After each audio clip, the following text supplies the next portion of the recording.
The great Indian travel बाजार पूरे भारत में उभरते हुए टूरिज्म प्रोडक्ट को बढ़ावा देने के लिए एक प्रभावशाली मंच है।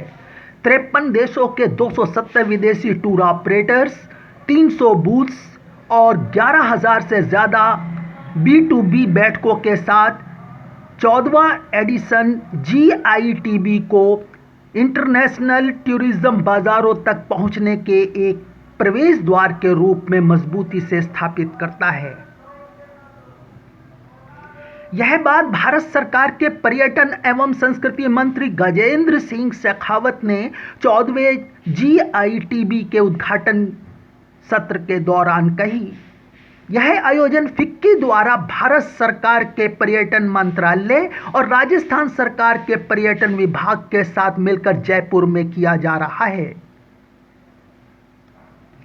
GITB भारत की अंतर्राष्ट्रीय पहचान को मजबूत करने और इसके पर्यटन परिदृश्य की विशाल विविधता को उजागर करने में महत्वपूर्ण भूमिका निभाता है, जिसमें सांस्कृतिक, पर्यटन, MICE, वेलनेस और इको टूरिज्म शामिल हैं। राजस्थान की डिप्टी CM दिया कुमारी ने कहा कि साल 2024 में राजस्थान में 23 करोड़ से ज़्यादा टूरिस्ट का राजस्थान में आना हुआ, जिनमें 21 लाख इंटरनेशनल टूरिस्ट शामिल थे। यह संख्या 2 साल पहले की तुलना में लगभग 2 गुनी है, जो इस क्षेत्र की मजबूती प्रगति को दर्शाती है,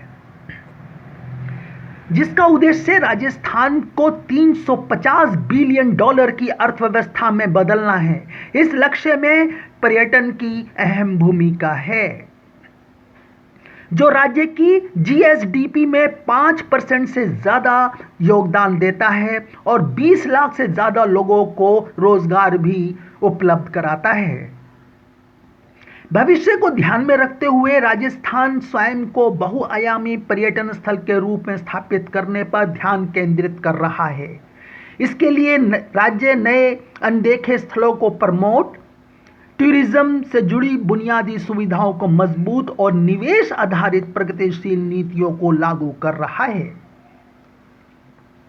फिक्की की पूर्व प्रेसिडेंट व ललित सूरी हॉस्पिटैलिटी ग्रुप की CMD डॉक्टर ज्योत्सना सूरी ने कहा कि GITB का 14वां संस्करण पर्यटन मंत्रालय, राजस्थान सरकार और फिक्की के बीच स्थायी और मजबूत साझेदारी का सबूत है।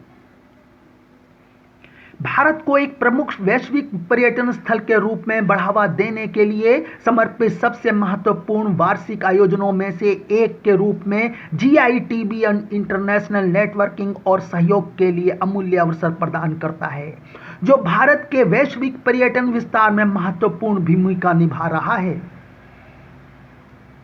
कुतुब मेल के लिए आशा पटेल, जयपुर, राजस्थान। जी बिल्कुल, GITB का 14th एडिशन है और इसका जो थीम है वो है मीट इन इंडिया। तो पिछली बार वेड इन इंडिया था, इस बार मीट इन इंडिया है। प्रधानमंत्री जी का जो विजन है भारत के लिए, टूरिज़्म के लिए, उसी दिशा में हम लोग ये जो उन्होंने कहा कि नहीं इसको मीट इन इंडिया करिए, तो मीट इन इंडिया इस बार हो रहा है। और इसमें जो कॉन्फ्रेंसेस हैं, इवेंट्स हैं, कॉन्सर्ट्स हैं, ये ज़्यादा से ज़्यादा हमारे देश में हो। उसके लिए हम लोग क्या कर सकते हैं, तो बहुत सारे फॉरेन एजेंट्स यहाँ हैं, 200 से ज़्यादा 270 फॉरेन एजेंट्स हैं और 11,000 B2B मीटिंग्स होने वाली हैं इन 3 दिनों में और बहुत सारी चर्चाएं होंगी, डिस्कशंस होंगे और कुछ ना कुछ बहुत अच्छा निकल कर आएगा। आइडियाज़ मिलेंगे हम लोगों को। तो मुझे लगता है बहुत अच्छी बात है कि ये भारत में हो रहा है और ये जो एक स्पेशल सेक्टर है MICE सेक्टर, इस MICE सेक्टर की संभावनाएं बहुत हैं। विशेषकर जो ऑफ सीज़न होता है उस समय हम लोग इसको और ज़्यादा बढ़ा सकते हैं, क्योंकि उस समय नॉर्मल टूरिस्ट नहीं आता, एक जो रेगुलर टूरिस्ट होता है। उस समय अगर कॉन्फ्रेंसेस ज़्यादा हो राजस्थान में या भारत में, तो मुझे लगता है वो चीज़ भी हम देख सकते हैं कि उसको कैसे बढ़ाया जा सकता है। इंफ्रास्ट्रक्चर आपने देखा राजस्थान रहे हैं, राजस्थान मंडपम की भी घोषणा हुई है जिस पे काम शुरू हो चुका है। उसके अलावा जो नई सड़कें बन रही हैं, 9 एक्सप्रेसवेज बन रहे हैं राजस्थान में, रेलवे लाइंस डल रही हैं। केंद्र सरकार के साथ मिलकर हम लोग राजस्थान में बहुत कुछ क्रिएट करना चाहते हैं ताकि ज़्यादा से ज़्यादा टूरिस्ट राजस्थान में आए। उसको आसानी से, सेफ्टी भी एक बहुत बड़ा मुद्दा होता है, उसके पे भी ध्यान दिया जाएगा। तो हर प्रकार से उसका जो एक्सपीरियंस है वो इंजॉयबल हो, वो बहुत खुश होके जाए और ना केवल वो दोबारा खुद आए लेकिन ज़्यादा से ज़्यादा लोगों को अगली बार वो भी इनकरेज करे कि आइए राजस्थान आए, राजस्थान ज़रूर सबको आना चाहिए। टेक्नोलॉजी को भी हम इसमें जोड़ रहे हैं, सस्टेनेबिलिटी को भी इस पर ध्यान दिया जाएगा। जो भी नई बिल्डिंग्स बने वो सस्टेनेबल हो, एनवायरनमेंट फ्रेंडली हो। मैम, देश की रक्षा मंत्री Subscribe now and press the bell icon. Never miss an update.